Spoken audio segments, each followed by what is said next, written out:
Hey, what's up, guys? This is Damnation-n-Hellfire, and tonight I got Vlad, What's up? and we got my brother from down under, Mr. Toxic. G'day, how we doing? So, what's today? December 21st, yeah? But not too long before Christmas, huh? Crazy. We had a pretty big update today. Like, lots of new, different, exciting things. So I guess I'll go ahead and start doing some screen sharing, and we can talk about them. Because that's what we're here for, is to talk about battle pirates. The good, the bad, and the ugly. First thing, we got expeditions. Expeditions are basically supposed to be the way that we can, quote unquote, cut down on our chores and go out and get some of these premium resources throughout the course of the week that, such as titanium, uranium, and all that fun stuff. So for those who aren't aware, basically you can access the expeditions at the same place right beside where you normally would activate your campaigns. There's that little button that looks like looks kind of like a compass. So what'll happen is you'll click that and it'll open up this next picture over here. As you can see, we're focused right now on the one for uranium, but they also have titanium and base parts up there. So as you click on the view button, for example, for the uranium one, what happens is it will then open up this screen and it will tell you basically, okay, this is the target that you're going to be going into. Your expedition run time will be for 3 days. And at the end of the 3 days, you will get, in this case, it's 5,088 uranium and then with a 500% bonus on that. So basically, you'll come back with 25,000 uranium after 3 days' time. We'll talk about the payout for it as we get later in the show. We're just giving you the actual news part. Correct. Currently, we'll give you the opinions as we get later on. So you'll click on the thing to start it, and then it'll show you the fleets that you have that are eligible that can do this. All your fleets are assigned expedition scores, and obviously, the higher your expedition score is, the better you will be likely to do in the campaign. So you will pick one of your two fleets, and then you will send it out on its voyage. You will do the first target. I have to say, the first target, these targets are actually pretty nice because they are big targets, but they're brand new targets. We've never seen them before. Like for example, I've done the titanium and the base parts one. I went in the one for base parts expecting to see, something similar to the Drac bases that we had done before, but I was in a Reaver target with my cannoneer. So like that kind of threw me off a little bit at first. But actually I found that my cannoneers did better in the Reaver targets than they did in the Scourge targets we had designed them for. So I was pretty happy about that. And then when I went into the titanium target, I was expecting a Reaver target, and it was actually a great big huge Drac base. So that was pretty cool. And that one actually had you came in, your ships were shrouded when you first came in. There's several shrouded buildings. There was just like a whole lot of interesting and unique tactics that you can use in that target. But you go through, it'll give you you'll take your damage, and that basically will tell you then, like, how long that your cycle is going to run through. I believe you get bonuses or detriments based on how well your fleet ends up doing. There is a post right now going through a rampage started giving you tips and tricks for the assault targets, for the siege targets, and for the skirmish targets. You can look them up on the forums. I personally, there's only certain ones I've done myself, so I can't talk about the validity of their tips and tricks because we all know that their tips and tricks don't always end up being the tips and tricks that we recommend.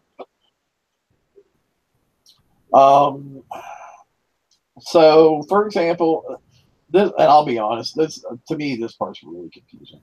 But I'm going to go over it. I think they could have made this much easier. But so you have a single expedition example. Your little card that has your actual expedition on it will say you're going to get 1,000 uranium, and it'll say the cycle bonus, which in this example they're using the 500%. So the fleet will hit the target. The fleet will use up the 500% bonus and leave. Then the fleet will return with the 6,000 uranium, which was the 1,000 original plus the 5,000 from the cycle bonus.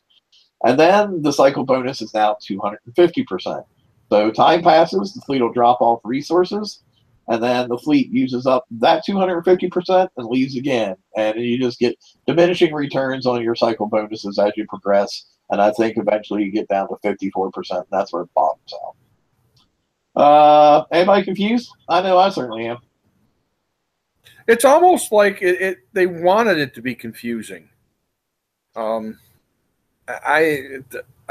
I have not yet hit a target, and I'm a little bit afraid to because of the amount of time that that fleet would be tied up on the map. But I think the only way we're ever going to figure this out is if we use it and use it regularly, because this doesn't make a lot of sense in print. I will say this: the way I'm looking at it in my expeditions that are currently out right now, I did the one for the titanium, and for example, now I won't have access to do anything with that fleet now for 3 days, 6 hours, and 4 minutes, I think it was. And when it gets back, it's going to give me 16,463 titanium or something like that. Yeah, that's what I'll get for my fleet being tied up for 3 days. The way I'm reading it, the way I'm understanding it, and the way everybody else is understanding it. So that's what you're looking at as far as payout. We'll talk more in depth about what we think about payout or the payout later in the show, but we want to get through the news part and not the opinion part at this point. I'll say I've already seen one thing that's really positive in this. What's that? Is they finally stuck a fork in the Forsaken Arena. They used the spot where the Forsaken Arena button was for the Conquest button. Oh, wow. Yeah, you know what? You're right. I didn't even notice that. So all those poor people that will still try to do at least their one fat a day to get their free road crew, though. TLCs. We got March to War TLC. This is recommended for your Fangtooth fleets. Well, let me tell you, when they say recommended for your Fangtooth fleets, don't try to take your hunter fleet in there. It will not end well for you. You will do the first encounter well. You will do the second encounter well, and you'll actually be all excited. You'll get to the third encounter, and you'll be like, "Oh, well, yeah, they were correct when they said don't use hunters." But in Prize Pack 1, you'll get Siege Reloader 2. Prize Pack 2, you will get the Chaos Chain Gun. Prize Pack 3, you will get the Kinetic Motion Cannon, which is the new big turret for on top of, well, I shouldn't say turret, new big cannon for on top of your outpost.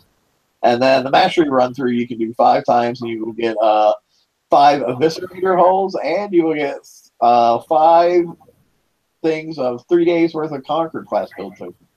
Which, you know, even if you have no plans on building the Eviscerator, how can you say no to 15 days worth of Conquer build token? Well, if you PvP, I guess if you don't PvP, you can easily say no to everybody. So Siege Reloader 2, Toxic. You want to talk about that some? Toxic. Toxic may be having technical difficulties. No. We didn't press the button for the microphone. Oh, that is a technical user error. So I was mumbling away, and no one heard me. We're pros, guys. We're pros. That's it. That's us. I'm him. Okay, the Siege Reloader is the first of the prizes you can get into in that new TFC. It is a 6.5. It's a tier 6.5 tier, or tier 6.5, and it gives you 5% more reload than what the latest of the Siege Reloaders give you. Plus, it gives you the building and the wall damage now, so it gives you you might be able to not put siege targeting in your specials and use this instead, depending on. I'm sure this won't stack with regular siege targeting because Siege Reloader 1 didn't. I know for sure. Right. And yeah, it looks good. I'm sure it'll have its uses.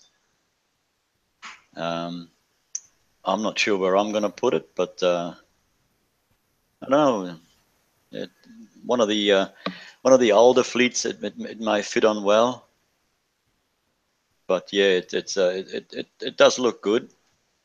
It's got the scatter gun reload in there as well, which I don't think the previous reloaders did have. Yeah, I'm pretty sure not. I'm pretty sure not. So that's a bonus, since you might be able to put it on your Inquisitors, which I haven't built yet. I have to have a look if I can put it on that and see how that goes. So yeah, it's something that is quite useful, I think. And it's not in it's in the heavy part, but it's not in the too heavy part. It's still below 30. So yeah, it just needs to, with the new Shipyard 5. You shouldn't run into any problems there. It's just whether your actual hull can sustain the weight. It's Sorry. yet another piece of the puzzle. Just you'll have to figure out for your own self where this is beneficial for you as opposed to the other individual components. Well, that's exactly right. Everybody builds and has different parts to build their own way, I guess. And not everybody builds the fleets the same way. So I'm sure it'll come in handy somewhere. Chaos Tank Gun. Did I give this to one of you guys or no? No, I don't remember, but I'll take it. Okay, sounds good. You're looking at a weapon you can only use on Conqueror Defender classes. It is a Draconian technology, and it's tier 6.5. It is a cannon, does ballistic damage, and has a weight of just under 700 ton, which is a little chunky once you start adding in specials that multiply weight. Projectile speed is 550, the accuracy is 70, the range is 50. With all the stacking bonuses you can get on range, I believe that makes it either 100 or 105, depending on what hull you put it on for a max range. It does 150,000 damage. But that damage is divided up into salvo by the 15 salvo, so it's only doing 10,000 damage a slug, which is going to present a problem in overcoming deflection. A lot of the hulls, you're going to be doing the minimum damage if you're only doing 10,000 a slug. And it also does 150,000 penetrating damage. But again, if you're trying to overcome deflection, that's also divided into the salvo of 15. You would obviously bump that up if your hull has what is that? The siege. Help me out.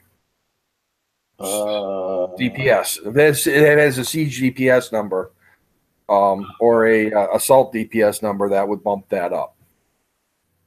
Yeah, I mean, this cannon personally to me seems more like, for dealing damage against buildings and walls and turrets and all that kind of stuff. Not so much for the guard fleets and the bases you would be hitting. Yeah. My personal opinion. Then we also have the kinetic motion cannon. This is the new big freaking gun that goes on the top of your base. It's Forsaken tier 7 tech. Power consumed 16,000. Weapon type is cannon, obviously. Damage type is ballistic. Projectile speed 1,000. It seems like this is going to go pretty quick.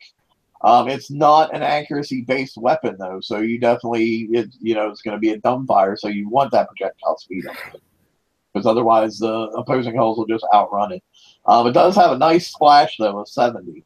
That's a pretty big base splash. Is that the biggest base splash we've ever seen for anything? Yeah, usually it's the spread that's big and the splash is not so big. Yeah. You got the spread of 5. The range is 275.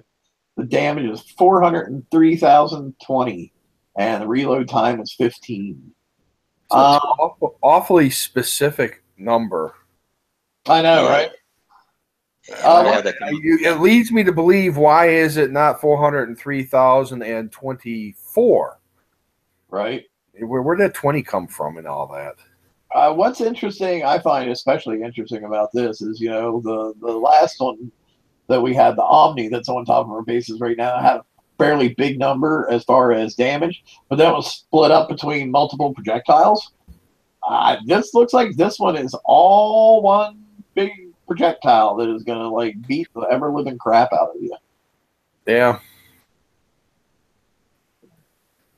Because the Omega did 800,000 damage, but it was split by Salvo 15, and it had a reload time of 45 seconds. So once you survived that Salvo of 15, you had a lot of time to go out and do something else before it starts shooting at you again. This one here with the reload's only a third. And it's actually even better than that because you don't have to march your way through the salvo before you get to the reload. Just one big shot. Yeah, they're pretty close apart from that. You've got the splash of a 40, I think, on the Omega, and a little bit more spread. And you had the 800,000 damage on that. So yeah, this thing definitely looks like it's going to pack a big wallet, though. The Eviscerator. We know we had kind of been hoping Ross was going to be here. We were going to let Ross talk about the Eviscerator because he's doing Christmas with his kids tonight, though, so he might not make it. Toxic, here, you can talk about the Eviscerator. okay. Now it's a Conqueror, so it'll be a base hitter. It's got 150,000 armor points, so that's quite a lot. I haven't really had a look of how long it was going to take. No, it's a 30-minute repair, so it's that's pretty good. One of the interesting things is some of the Conquerors they had brought out today, they had accidentally put the repairs at the wrong time. When they first came out, they were 3 hours. But then it was quickly brought to their attention, and they got on fixing that pretty quickly and put it back down to the normal 30 minutes. Yeah, so it does have a defense handicap of 100%.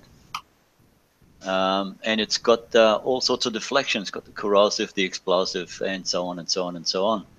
And these numbers are fairly large. The explosive deflection alone is 450,000. Got to put my glasses on, otherwise all these zeros all look alike. So that's a fair whack of deflection. It's got a combat speed of 30, and the thing that I like on it, it's got a thermal imaging range of 95. So you could even use it as a spotter for certain subs and whatnot, and you could put it in a specific place in the base as a defender, and it could spot for subs for you as well. It's like, I think isn't one of the bigger problems though that like most things would currently sub-wise outrange that 95 thermal, because aren't most subs nowadays at the bases once they have like 100, 102 range or something. but if I mean, I can see it behind a wall, and you know, with the deflections it's got in the defense stats, you know, you can probably improve on that. It'll probably last long enough to kill a sub fleet, I would think. It's also got good attack percentages. There's a 25%. I got a twist in my tongue this morning. A 25% attack damage on almost all damage types, and it's got a remote targeting range of 50% for mortars, and a 40% fall off. So it is a what do you call them? A Punisher, a souped up Punisher on steroids. You could call it. Yeah, we were talking with TSM a little bit about this before the show, and we were like, oh, so they just kind of took the Punisher and threw a little extra bits and bobs on the model and said, here you go, here's something new. Yeah, and it is still it's not a tier 7. I would have thought they would have brought a tier 7, the first tier 7 hull, but no, it's not. It's a 6.5, and it is a limited blueprint. So Yeah, how if you many want of to build these five, can? if you want to build 5, you got to do the 5 run for these. Yeah, so it's gonna mean I myself, I probably won't be able to get it because I don't think I'm gonna get that far. But yeah, 5 of these I think would. I don't know if you would need to build 5 of those. My personal recommendation to everybody would be, knowing that we're getting the Tier 7 Conquerors come out next month, I wouldn't.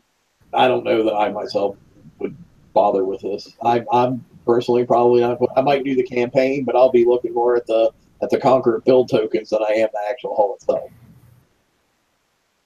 Yeah, that's probably a good idea. There's 5 run throughs. So that'll be how many times can you do it? You can do this Go through 5. 350. That's 15. That'll be 15-day token. So that's Yeah. that's probably a fully built hull. You know. That's probably a fully built and half of another one with some of the Conquerors.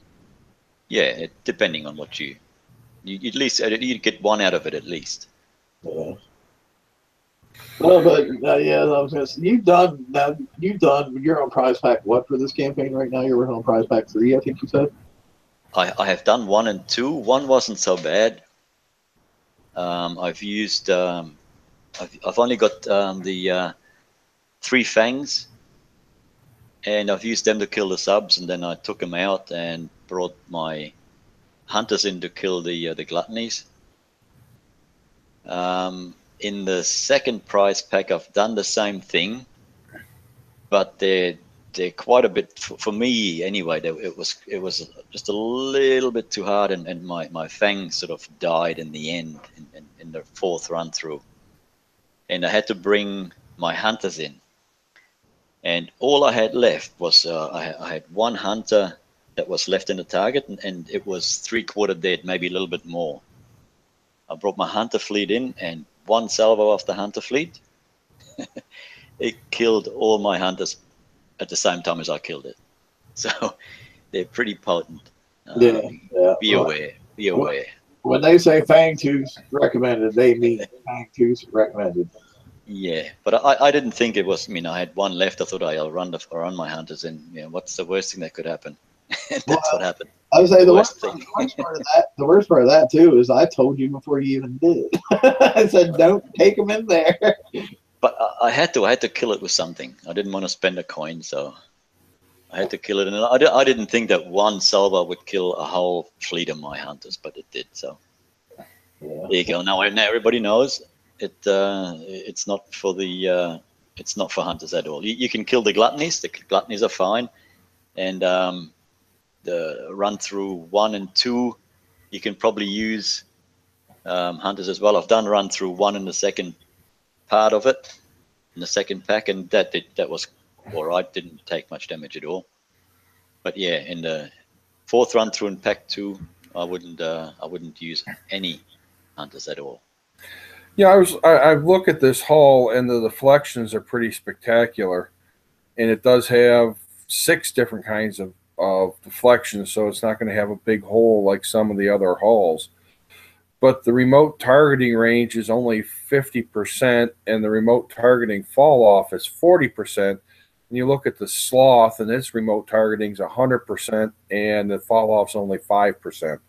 So I think that's why they're calling it a 6.5 instead of a 7, because while you have what's probably going to be the level 7 deflections, it's kind of in no man's land. It's got remote targeting, but you're almost like you don't want to use the remote targeting because it's too short and falls off too much. To me, this seems almost like a generalist base hitter. Because it has kind of like a little bit of a buff for everything, but it's not that outstanding at anything. Is the way I'm kind of looking at it. Yeah. But that 450,000 explosive deflection though, that's a pretty big number. Just saying. It is. And the other thing I wanted to point out on this is it does have 3 armor slots, which this you have to go into your shipyard and look at it to see that. And with the those plate armors being for about 40 minutes apiece, you're looking at about 12.5 hours repair for a fleet of 5, which is going to put it almost exactly the same as a Liberator fleet. I was gonna say, but then again, that's if you choose to do that, you know, and if you well, and that's obviously if you choose to do that. I think that in the case of the Tier 6, you had to, because you had to use the plate armors to try to make up for some of the holes. This one doesn't really have a hole. You might be able to use it without using the big plate armors, which would take the repair time down on a fleet of 5 down to 2.5 hours for the entire fleet. So yeah, yeah. I myself wouldn't use it, you know, in a full fleet. I'd use it as a spotter. You know, that's really what I would use it for. I would armor it up, put it in an area where, you know, torps can't hit it, you know, and spot. well, even if torpedoes can hit it, it's got concussive deflection of almost 24,000. Yeah, it does. Yeah, it's impressive. But it's going to be tough to kill. Thing is, like I was saying earlier, though, with knowing that the Tier 7 conquerors are right around the corner, I don't necessarily know how much time I would spend on it. Yeah, I think you may find yourself better served hanging on to them tokens for a better target to use them. Yeah. New FM prizes. We got some of those this week. Go imagine that. Recondite rockets. Somebody talk about. Yeah, these are a Tier 6 Forsaken weapon. Their weapon type is rocket, and the damage type is explosive. The weight's 550 tons. Projectile speed 375, splash 18, spread 150, range 68. It's got a nice damage on it at 10,660. And a salvo of 5 and a reload of 2, which means that on legendary fleets, your reload's going to be about a half a second. So it should be pretty much a streaming rockets. They're advertising this on the splash that you get when you open the game as an escalation weapon for the icebreaker, and I'm not entirely sure I want to spend any more shipyard time on my icebreaker. Also, there's a special ability that got cut off there at the end that I put over on the right-hand side. It has the reduced reload speed at minus 25%. So I'm assuming that means anything that it hits will get its any enemy ships or whatever will have their reload time increased by an extra 25%. So when they would normally be shooting 4 shots, they'll only be shooting 3 now after you hit by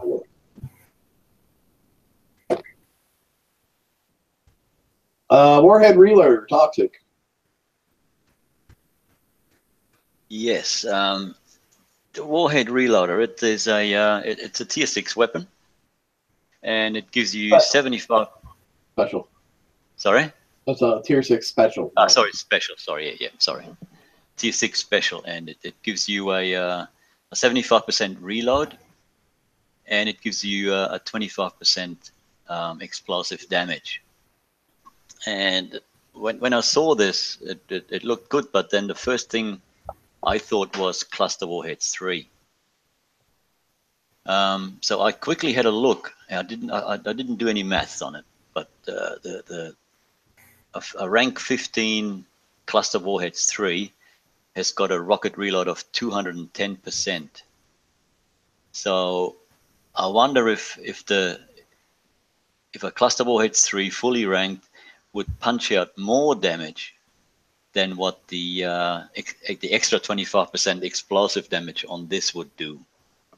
Well, I mean, but there's all kinds of things you have to look at. For example, if you throw a cluster warheads with the new rockets that we were looking at just ahead of this, tons of that reload is going to go to waste because you don't need the 211% to get to your .02 reload.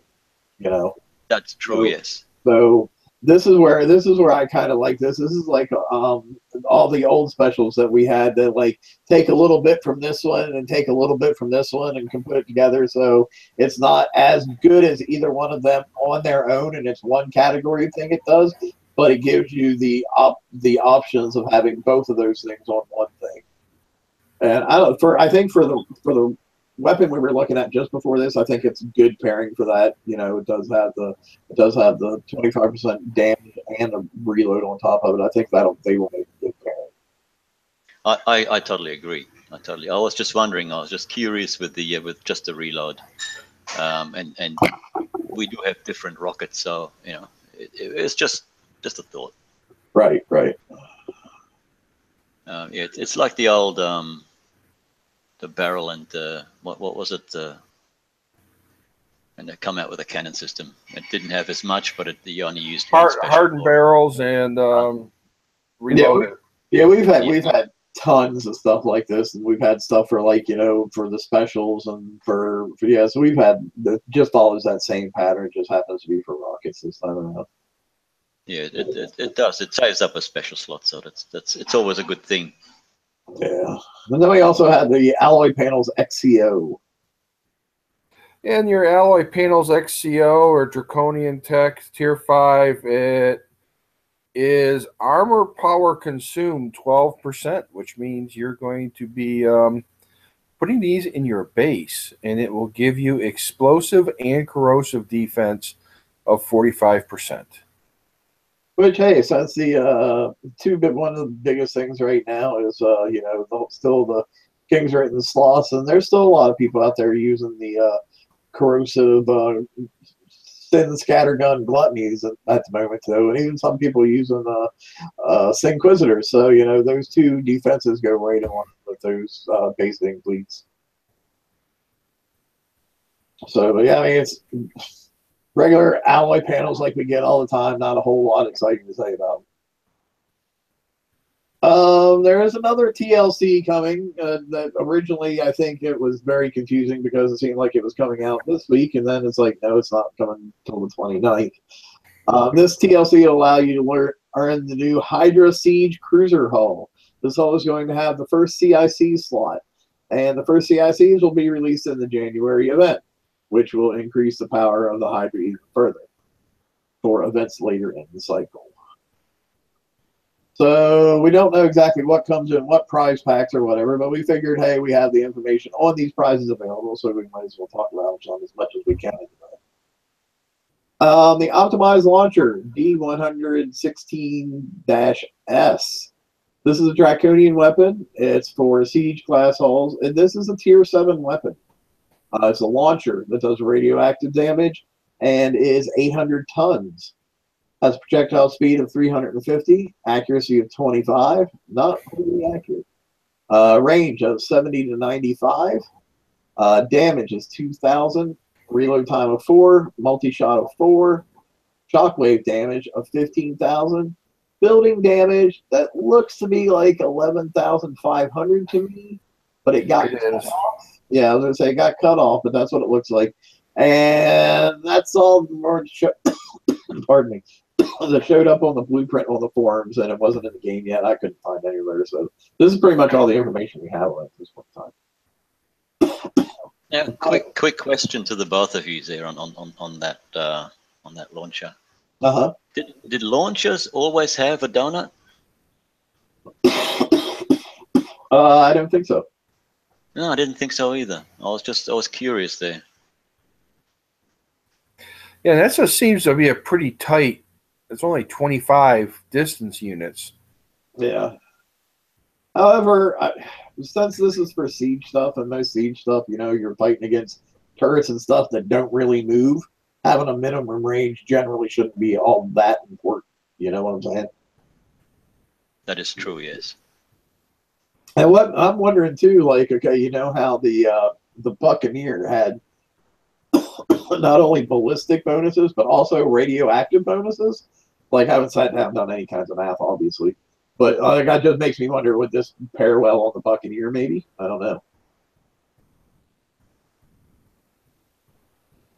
Oh, the Buccaneers got the radioactive range -5. But if you hit something, damage, defense. Where is it? Oh, my concern with this weapon is that with the accuracy of 25 and it has shockwave damage, which means that it's got to add counters somehow. And usually when you have a counter-based secondary damage, you want the accuracy as high as possible to drive the counters up quickly. I will say this, though, however, when you're going against just buildings that have 0 of 8 and you're going to hit, that matters. Yeah, maybe that's the ticket on this, is it's supposed to only work against buildings. It's not supposed to work very well against other ships. Yeah, they seem to, they weren't quite happy with putting us in just a cardboard box. Now they're wrapping us in cellophane as far as creativity before they. But, and then they have the special that goes with it. It's Forsaken Siege class as well, tier 7 also. 35% to weapon weight, so it is a little hefty, especially considering those launchers were 800 tons to begin with. So we're gonna have to watch for that when this time comes. Gives you multi-shot +2 and radioactive damage of +40%, and a shockwave damage of +30%.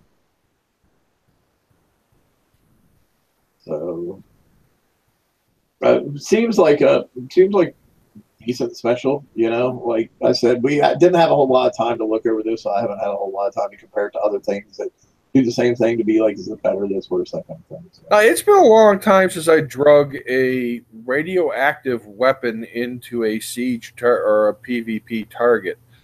Do launchers go over walls or through them? They go over walls, I do believe. To your earlier question, the Buccaneer has got a radioactive range of -5. And radioactive damage of 75% plus. Right. It's also got 150% splash. And there is a special ability which is applied to every Buccaneer in the fleet. And it's an extra radioactive defense of 35% and radioactive damage of +20%. So yeah, for people who want to go down a different path, they could quite possibly want to put launchers on their Buccaneers. Yeah. Just to not necessarily, Well, I kind of felt like either a mix of launchers and ballistics, or your choice of launchers and ballistics were in our future for the Buccaneer. There was going to be more than one way to build it. Well, I was just about. Sorry, okay. You go. No, you go talk to him. All right. Well, I was just about to say the same thing. What Vlad said with the two weapons, you could have the ballistic and the radioactive to fill the donut hole. So yeah. And you've got the special that's got two abilities. It's got the damage and the reload. So it saves you on a special slot. You can put another special in there. You put the ballistic special in there that gives you the 25% and I think it was 20% reload or 50% damage or whatever it is. So you could build a fleet that's got two damage types, which is pretty good. It was kind of nice to see why they're like I was saying, using the analogy of wrapping us in cellophane before they put us in our little tiny box that they want us to play in. But as far as defenses on the Buccaneer, it was nice to see them, though, at the same time expanding a little bit what we could do offensively with it. So I guess you got to be willing to accept a little bit of good along with the, in my personal opinion, bigger bad. But, it's a give and take a little bit, I suppose. Then we got the actual hull itself. I'll let you guys flip a coin and see who wants to talk about it. Oh, wow, you're both. Well, I'll start and Vlad can take over. There we go. I was like, you cover it up until miscellaneous, and then Vlad can do it. Well, I can't see anything under movement, so gotcha. Yeah. So it's a siege hull. It's a tier 7, and it's a radioactive hull. It's got the 100% reload and the 50% damage. Plus, it's got the 100% wall and building damage. So, with the right specials and whatnot, this is probably going to be quite a nasty hull that's going to cause some pain for some bases, I would think. It's got a structure deflection of inbuilt structure deflection. When you say bases, you mean the PVE bases, right? Because this is a PVE hull. Yes. Okay. It whatever it hits, it'll sting, and I guess that it's not going to get any easier in the new targets that we face in 2018. Yeah, I definitely don't see that. It's got an inbuilt ballistic and radioactive defense of 60 and 65%, and it's got a tactical field resistance of plus 50%. And yeah, I'll hand over to my mate Vlad. I got to say first that I'm, for those of you who are old enough to remember the Rocky series of movies, when you said it was going to, when it went into a PVE base, it was going to destroy it, I'm thinking to myself, yeah, whatever he hits, he destroys it. They should have called this Ivan Drago. The repair duration on this is 3 hours and 20 minutes, and frankly, that's kind of a concern for me because, again, we're so allegedly, supposedly moving towards lower repair times, and obviously, if you choose, Vlad, we're in the news section, not the complaint section. Keep going.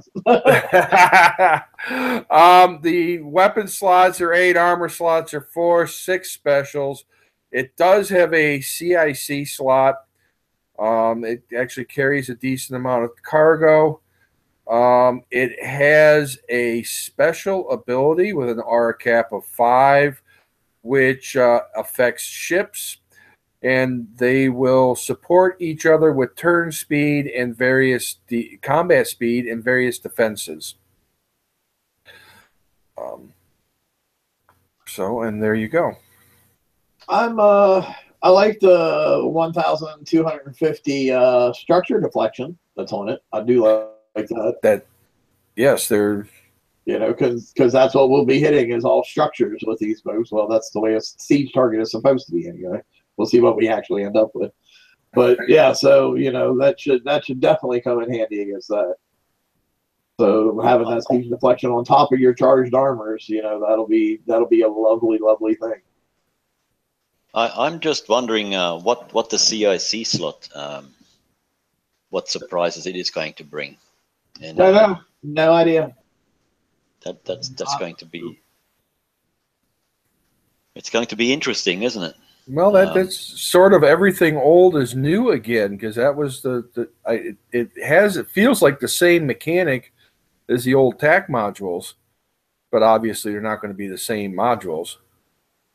And allegedly, supposedly, they're supposed to be quickly refittable so that you can change your ships out for different kinds of buffs as needed for the target. We'll see how that works. Yeah, it's just one of those things we'll have to wait and see what happens. Yeah. We can speculate, but if we speculate too much, we might end up looking like fools when it finally does come out. Oh, dude, I don't need to speculate to look like a fool. That's just every day. Well, I wasn't going to say it, but of course, coming up, we have our VXP weekends that we actually have all the time. It'll be from Friday the 22nd at 9 a.m., which is tomorrow, till Monday the 25th at 9 a.m. And that's all kicks time, obviously. Robot raiders, unidentified raiders, 55 skirmish style target will spawn the entire time. Salvage and elites will pay out twice normal VXP, just like normal. Unidentified raider level 100 C-style targets will only spawn from Friday 9 a.m. to Saturday at 9 p.m. You cannot retreat from this target. Other VXP targets are not affected. Upon destruction, this target will pay out 3 Defender class VXP tokens, 10k VXP each. So, hey, that's definitely good. It's nice to see the return of those Defender VXP tokens. if the target's doable. Well, we'll see. We'll see. The other thing you want to point out with this is if you kill any VXP target for the entire weekend, that is your trigger for next week's holiday bonus. Oh, I totally missed that today. I totally missed getting the holiday bonus. It was actually in the splash as you go into the game. It wasn't in the update. Well, yeah, even the last couple I grabbed off the splash, I just didn't think about it. I had a very, very difficult personal week this week with deaths and funerals and all that kind of stuff. So this was not the most prepared show that I've ever had. I'm actually surprised and glad to see you here. Yeah, well, you know, things go on, and obligations have to be met. Here's something interesting. There is a Boulder Fist hall down in the Conquerors, you know, where you can see him. Don't really know anything about it. Don't know when it'll be available, how we will be getting it, but it was in there, so I figured throw it up and we could talk about it a little bit if you guys wanted to. It looks like it's got a hole for corrosive a comparative hole for corrosive and radioactive deflection. Pretty huge ballistic, penetrative, and definitely a huge explosive. So you should be able to sit under those. Why can't I remember the name of the new mortars? Epic Cat Morts. There you go. Thank you. Looks like you're going to be able to sit underneath those with that kind of deflection. Yeah, so we were talking about how the 400K or whatever on the other hull was beefy, and then it's like, oh, well, apparently it's not that beefy when you look at it next to this one. And it appears to be a ballistic hull. Yeah, there was a in the weapons category, there was a cannon in there, which I didn't grab the make a slide for that because I literally saw it probably like 2 minutes before we went live. It's like, oh, no time for you. But yeah, so this will be coming eventually down the road, whether it'll be in a TLC or maybe part of Bounty or who knows. But it was there, so I figured I'd throw it up there. All right, let's talk about expeditions. What do you guys think? I don't know. It seems like too much complication and too much time that they're tying up your fleet for what you're getting back, even if there's no damage. And I'm hearing reports of people not even being able to make it through the first target to kick it off and losing their fleets and getting nothing for it. So I will say like I said, I've done the titanium one and the base parts one so far. Base parts one I didn't find was all that bad. The titanium one, by the time 77% of my Phoenix fleet was dead by the time I completed. So, and I'm not going to say I have the best Phoenix fleet out there, but I have a pretty good Phoenix fleet. So yeah, it's definitely here's my problem. If I'm going to do this target and then it's going to take 3 days, and at the end of that 3 days that it's doing this, I'm only going to get 16,000 base parts out of it. Dude, I could have went out, hit 185, had my fleet back in 5 or 10 minutes, and gotten 9,000 more than what I'm going to get off of going to be gone 3 days currently. You know what I mean? Well, there's a simple solution for that. They'll just take away our targets and make us use. Shut your mouth. Don't tell me you haven't thought of that. No, I haven't. Crossed your mind. Nope, I didn't think. I'm not quite the negative Nancy that you are, who's always looking to see the worst side of the coin. You know, if you expect the worst, you can never be disappointed. Yeah, but then you're also never happy, which is very. Well, I'm not happy by nature, so it kind of works right in there, doesn't it? Yeah, I look through that. First off, it's so damn complicated. Second off, it doesn't appear that you're going to get any kind of payout in exchange for the amount of time that your fleets are tied up. And 3, if you're doing this and there's no way to abort it, you can't even jump until that fleet recovers. Yeah, I can definitely confirm that while this is running currently, you cannot relocate while it's running. So whether that was intended or whether it's a bug, I'm not 100% sure. I'm hoping it was a bug and it's something that they will be fixing, because it's just, to me, it's stupid. It's like, really, I can't relocate while this is supposedly running in the background and not doing anything more than just tying up my fleet. Well, let's say you draw one of these cards that's got, you know, a 4-day time frame to it, and not thinking about it, you start one off just before they kick off some weekend-only TLCs.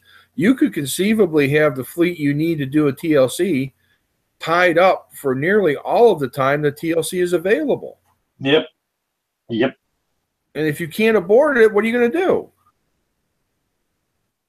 You can recall, you can hit recall on the expeditions and end it at any time. Okay, well that's good to know. Do you get it if you recall it before it expires? Do you get anything at all out of it? I would assume, and I can't say because I haven't recalled mine yet, but I would assume that whatever you picked up already, you will get that. I would assume. Let's hope so. We'll go out and hit one and let it run for 5 minutes and then recall your fleet and tell me what happens. Yeah, no. You got to drive the first one, and I'm on. I try not to be actively driving in the game when I'm doing a show. It's an overcomplicated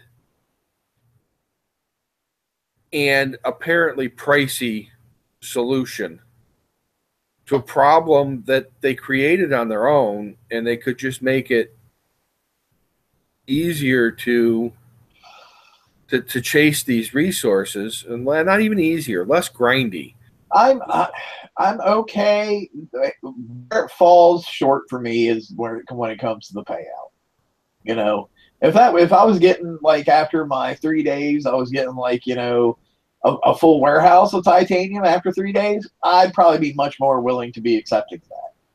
But when you're tying up for my fleet for 3 days and I'm getting not even what I would get out of hitting an 85, that would only take me 5 or 10 minutes to do, I have a huge freaking problem with that. And it's not like the players who remain in this game haven't figured out how to do the math on stuff like this. People are going to go, you want to tie up my fleet for how long in return for how much? Yeah, no.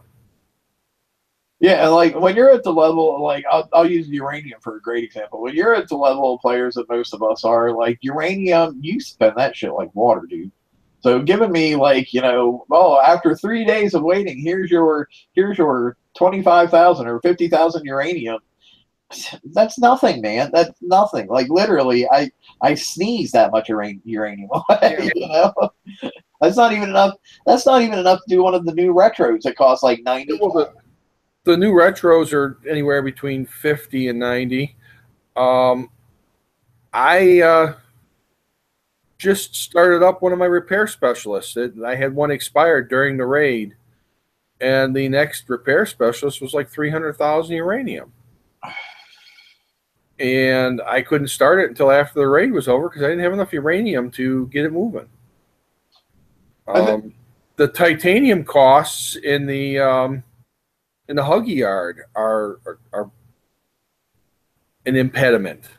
I mean, you know, if you're only going to give me 15,000 titanium for a 3-day expedition, and I need 150,000 to start my next build in my Huggy Yard, yeah, no, that's not going to work out. Yeah, I mean, I think it's still, I really like the concept, and I really like the fact that there's new targets and, you know, targets that use different mechanics than what we've seen before, because I always like when we see new targets because I get tired of seeing the same shit over and over and over. But just the payout really needs to be there. Like, what I get, maybe my expectations were too high, because, like, I had kind of thought, okay, well, instead of me having to go out and hit titanium targets for, you know, an hour and a half to 2 hours to have a full warehouse, I can send my fleet out for a day, and then it will come back from that day, and my titanium will be filled up. You know, because well, that would be perfect. Yeah, because my fleet will be down for like 10 times longer than if I had done it manually, but I'm willing to have it take 10 times longer if I'm not having to do it all myself. And it just seemed like they took it way to the extreme. It's like, well, we'll make it 3 times longer than what you thought it was going to be, and you're only going to get like 16,000 titanium instead of 250,000. Yep. So I think it can still be salvaged. But I think the way it is currently, my advice is don't even bother. Just go hit your regular targets. Can I be a negative Nelly? I would never know you to be any different unless I force you not to be. So go ahead. I don't think it can be salvaged. And here's why. Because if it started off this badly, they're going to be unwilling to fix it to the point where it's usable. Maybe. I don't know. We'll see. I know that several of us are talking to them about it and trying to open their eyes up about it. So we'll see how much traction and how much headway we can get on that. One of the things I've seen, I read some of the forum, and of course forum is melting down over it because that's what forum does. But one of the things that I did see was they're talking about, well, instead of using your current fleet, you can use older fleets and then dedicate your older fleets to doing this. Well, if you've kept up with all the fleets that you've expected us to build, we don't have any older fleets left. Yeah. I mean, like as soon as I built my Fangtooths, my Hellrace got scrapped. As soon as I built my Hunters, my Tide Seekers went away. As soon as I built my Phoenixes, my Apollos went away. I'm not that guy who keeps shit around for nostalgia's sake or whatever. I have something now that can do this job better than the last thing I had, so it's time to get rid of the last thing. I have a fleet that I keep around for nostalgia purposes. I still have my Threshers, which are clearly useless for anything. Well, I have one. I think everybody has at least one. Like I have my Hell House, but I'm saying overall fleets. Yeah, no, you don't have room for them. Yeah, well, you've got 125 or 120 active and 25 in the storage, and I tend to store my flagships on the off chance they may come back and be useful because the build times on them tend to be so long. But so my storage is basically filled up with flagships that are not being used right now, and my 120 ships are all stuff that I drag out pretty much for a given task at least once a week. I don't have any old fleets left.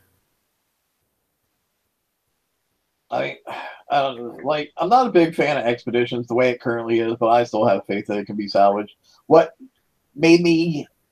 upset me more than Expeditions being the way it was the TLC this week. And the fact that if you didn't build Fangtooths and you chose to go the Hunter route, you're totally screwed.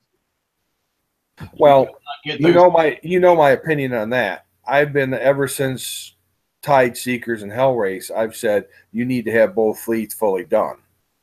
But up until now, that has never been absolutely mandatory. That has never been mandatory up until this very point. Because look at the last TLC that we had where you could use either Phoenixes or the Skyfires. People were like, "Oh, you have to have both fleets." No, you didn't. I didn't have both fleets, and I did it. So don't give me that crap that you had to have both fleets. Well, I was using both fleets because I was using the Skies for most of it, but there were times like killing Rudolph that you had to bring in the Phoenix just because I didn't want to take that damage on the Skies. Could I have gotten through it? Maybe, probably, sort of, kind of, but I really felt like having the two fleets was effectively mandatory. You're right. It wasn't completely mandatory, but I sort of felt like it was effectively mandatory. But I felt like that for a long time. Like I said, ever since they first came out with the Tide Seekers after the Hellrace. But there are parts of that like, I think a lot of, up until today, it was perspective, I think, that you had to have both fleets.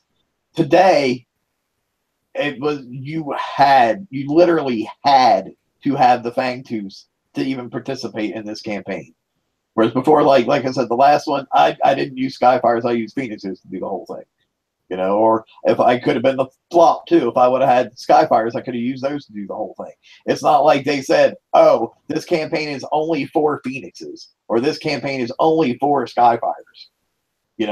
And they've really gone down a very bad path, in my opinion, at this point.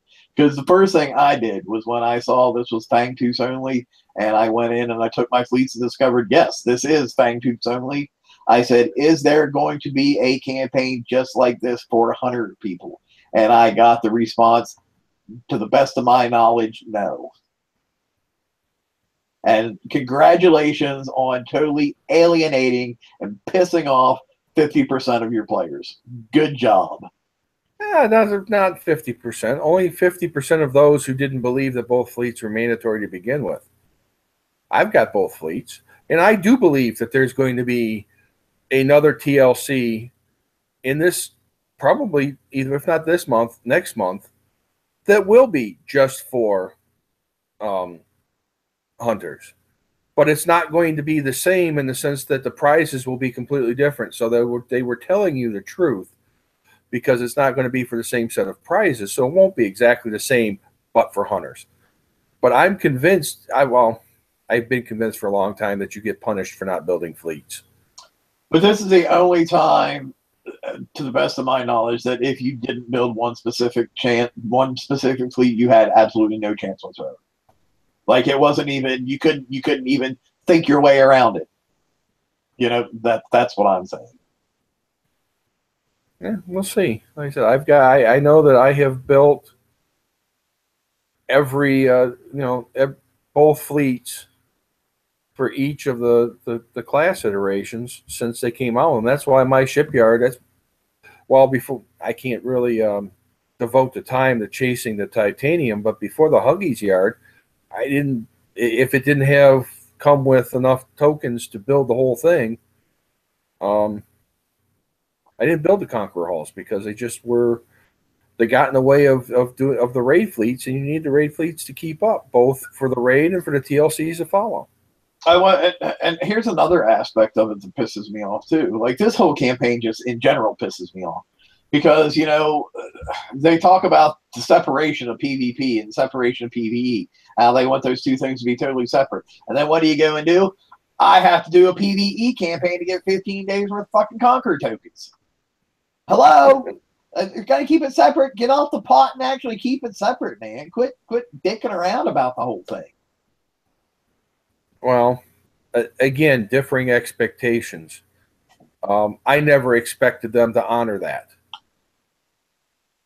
I knew that it was just a matter of time before they were going to mix one behind the other, and they did it in the raids where they firewalled one, PvP behind PvE or vice versa, and now they're doing it with TLCs. But it's like, shit like this is what makes me more ready to quit than having a hard target or having a long build time. Shit like this is when you just totally cut me off from an aspect of the game because I didn't build the fleet you wanted me to. I'm going to stop right there because I'm about ready to shut out the whole thing, telling them exactly what they can do and how they can do it. If you think back of what happened with the Phoenixes and the Skyfires, it swang a little bit. It went from this way to that way. So I would expect, going by what they normally do, is that there will be something be done that people who don't have the fangs and have the hunters only, that there is some way they're going to make it harder for the people with the fangs and a bit easier for the people with the hunters. I would expect that. I could probably be wrong, but that's what I'm thinking. Because, but just 1 second, Vlad. I see you looking at the clock and everything. If you want to jet, dude, you can go ahead and jet and go make dinner and stuff. Toxic and I will continue rambling about nothing for a little bit yet. Yeah, let me wish everybody a Merry Christmas and a Happy New Year. As a lot of you know, I work in the logistics business, and this time of the year is hell. And it was a long day, and it's time for me to go make dinner. It's 9 o'clock Eastern. So Merry Christmas and Happy New Year, both. Toxic, it was great to be on the air with you again. Damnation, It's always good to be on the air with you, and Merry Christmas and Happy New Year to everybody. I'm going to wrap up for this evening, and we'll see you all soon. See you later, Santa. Same to you, my friend. Yeah, that, by the way, that's last year I bleached that for the show. This year, that's natural. It's all white. Yeah, that's all natural, buddy. Yeah. Y'all have a great holiday, everybody. The hair will follow next week, right? Yeah, probably. All right. Talk to you later, buddy. See you later, Vlad. Bye. Toxic, you didn't say a whole lot when we were talking about expeditions. What do you think? No, I was trying to get a screenshot, but it didn't quite work. Was even if you minus the screen to very, very tiny, it's still only going to show you the size of your screen. So anything else outside was black, and there was just a whole heap of dots and stuff all around the black area. So yeah, I want to say I think that target is large enough in order to get like a full screenshot. You would have to take like 3 or 4 of them and then piece them together in Photoshop. Yeah, that'll be the only way. Yeah. Yeah, but for any of you guys who haven't done those targets yet, they're like I said, they're brand new targets that I had never seen before, and they were kind of trying to fun to drive around and figure out. You know, it's like obviously the first time you do them, you're probably going to take a whole crap ton of damage, but it was just neat to see the different ways they had them laid out. But I like seeing new targets. Yes. It's just Same here. I mean, and payout was so crap. I've just for curiosity's sake, I ran an old hull in there. It was a I think it's a tier 3 hull. I think that's what they are. The Frostburn interceptors, tier 3 or tier 4. I'm surprised you could even run those in there actually, because like the one when I clicked on the skirmish one, it said like tier 4 to tier 7 is what you had to take. Okay, well it must be a tier 4 then. Okay. It let me go in, and I clicked the top of the screen, and then I frantically tried to get snipping tool on, and it didn't work. Right. By the time I had it all up and set and everything, I had a big red bar underneath it, so it didn't work. But yeah, it is a big target, and I saw projectiles flying at me from far away. Yeah. There's some of those missiles that are in there. The one that I was doing for the titanium. Oh, they had hella range, man. Yeah, and then I've tried it again. I thought I'd try it with a Phantom Hellwraith, but it wouldn't let me. It said that there was already something going on, but yeah. Gotcha. It wouldn't let me in. Cool. That's why I tried to. I thought I shared the screen, but it was all too late. It was over then. Gotcha. But yeah, I don't know. Like I said, they're definitely interesting, and I like the concept. I just hope that they really stop and consider not what only me and some of the other guys who have direct contact with them, but all the people also on the forums that are saying. And it's just like it's a good thing. It needs to pay off. And the way it is right now, and it's this current iteration, that's not paying off. Yeah, well, see, I maybe it's because I'm from down under, and maybe I heard it upside down or reading it upside down or whatnot. But I would have thought that when it says available for 29 minutes, that's what it says on my expedition info. I thought that every 29 minutes the thing would come back and give me a little bit of whatever. No, see what I think it is, and I could be wrong too. They really have not been extremely clear explaining this. Which and I'm not saying this is all their fault, because I could imagine trying to explain something like this my own self to other people, and it's totally brand new and kind of hard to get all the information put forward in typing word as opposed to spoken word. But I thought it meant like in every 29 minutes or whatever that the cards refresh. As far as what expedition card that you get, that different ones pay out different amounts and that kind of stuff. That's what I thought that part was for. Okay, yeah, see. I mean, I just quickly read it and, blah, blah, and said, oh, yeah, so every half hour the ship comes back full, then it goes back out, and that happens for 5 days. And I'm thinking, no, this isn't bad. But now that I've heard and seen otherwise, I'm thinking, is it worth me, using a fleet for 5 days, and Yeah, especially when you know you can't relocate while it's running. yeah, and then I get 10,000 or 9,152 uranium in 5 days. I mean, I can probably do better just hitting cargoes. Mm-hmm. But yeah, you know, maybe there is something not quite right. Maybe they it's just been released and there's a bit of a bug in it, and or whatnot. I don't know. Obviously, I mean, I've only just seen it, just like everybody else. But I would think that there must be a little bit more loot in it than what it displays there. That's just me. Maybe Yeah. there isn't.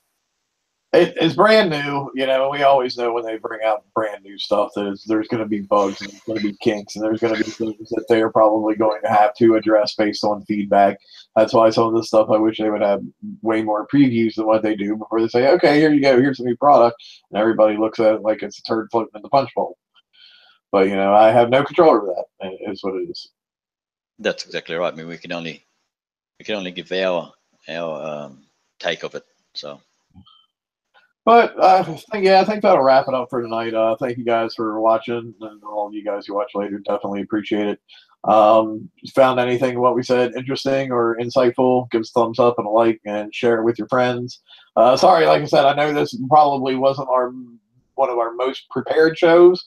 I didn't even know for sure up until this afternoon whether we were going to do it or not, just because I've had a lot of things going on. But hopefully what we threw together was sufficient enough, and we muddled through it enough that you guys were okay with it. And we will talk to you next time. I don't know. Like, I know I'm willing to do a show next week after Christmas, the day after Christmas. I don't know how the other guys will feel. I'll keep you posted on the page and let you guys know what's going on. All right, laters. See you later. Have a good one.